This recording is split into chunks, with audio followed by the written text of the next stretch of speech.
Over the course of the last couple of years, I've been lucky enough to document some pretty unique great white shark behaviors. Some of these behaviors have explanations. Others, well, I'm still trying to figure out what's happening.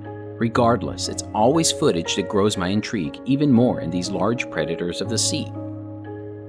There are many things we don't know about great white sharks, their behavior and their movements. But things are changing. That's because some things are only visible from above.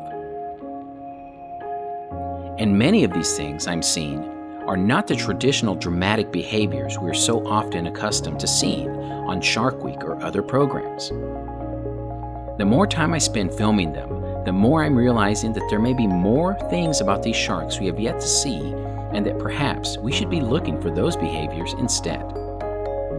Most recently, I've made some observations of sharks and their interactions near kelp beds and with kelp itself.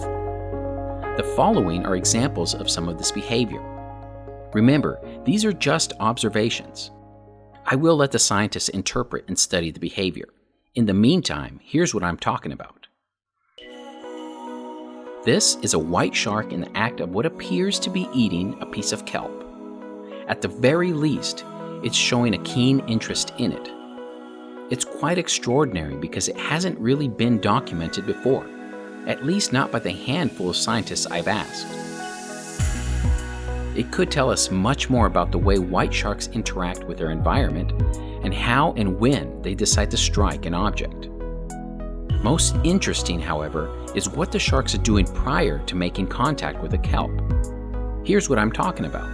In these observations, I've noted different white sharks with a tendency to use their dorsal fins to move or investigate kelp. It is known traditionally that sharks use their mouths to investigate objects, and I've witnessed that behavior. But it's apparent that they also use their fins, specifically their dorsal fin.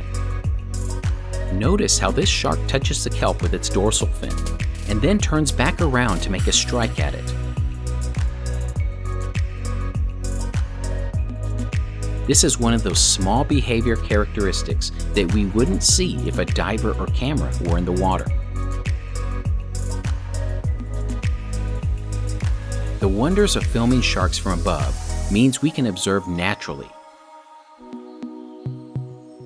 without the stimulus of humans nearby. We can see the smallest of moments and truly appreciate the beauty of its uninterrupted solitude.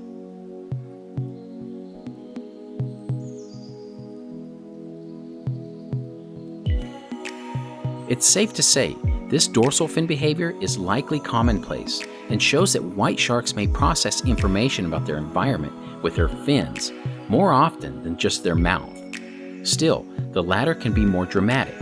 It is known that they have well-developed touch receptors located in their skin, all over their body. And so this behavior of exploring with their fins could demonstrate a use of that ability. Sharks are naturally curious creatures, like most other animals. They are likely always adapting and learning about their ever-changing environment.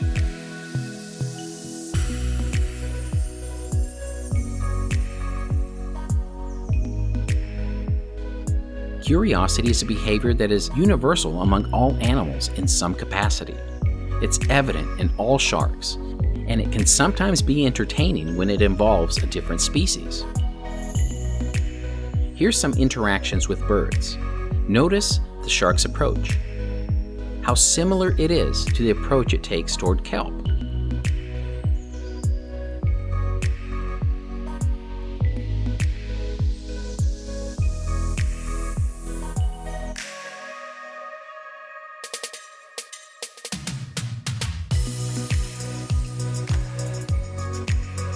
At a glance, the sharks don't appear to want to strike at the bird. Could they be trying to rub their dorsal fin against them instead? It's very possible. Watch how this shark pursues this cormorant. You may wonder why the bird does not just fly away.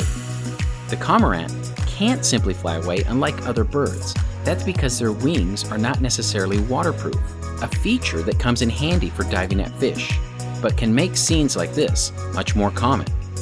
Could this shark be trying to touch the bird with its fin? Maybe so, But watch closely, and the cormorant deployed a rather interesting deterring behavior. Comically, it seems to have worked. You never know what you'll see when you're observing nature.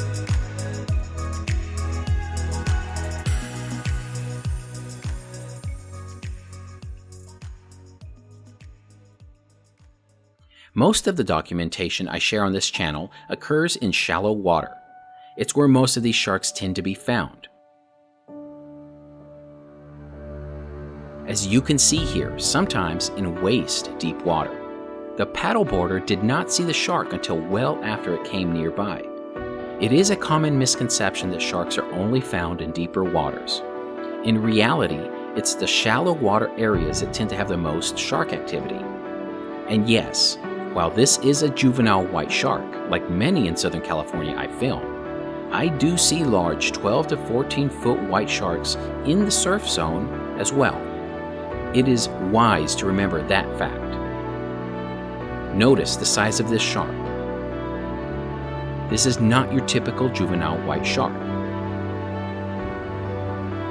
Why they are here is something that is very evident when observed. There's plenty of food here. Whether it's seals or rays, that's where most of their food exists. Here's a shark successfully predating on a round ray. The precision of their attack is nothing short of incredible. It's hard to capture this action, but their method of raking through the shallows to scare up rays and fish is effective. And unlike many of the behaviors I've discussed here, this one has a simple explanation. Regardless of reasons, white sharks are vital to the ecosystem in Southern California. And it's really only through observation that we can appreciate just how vital they are.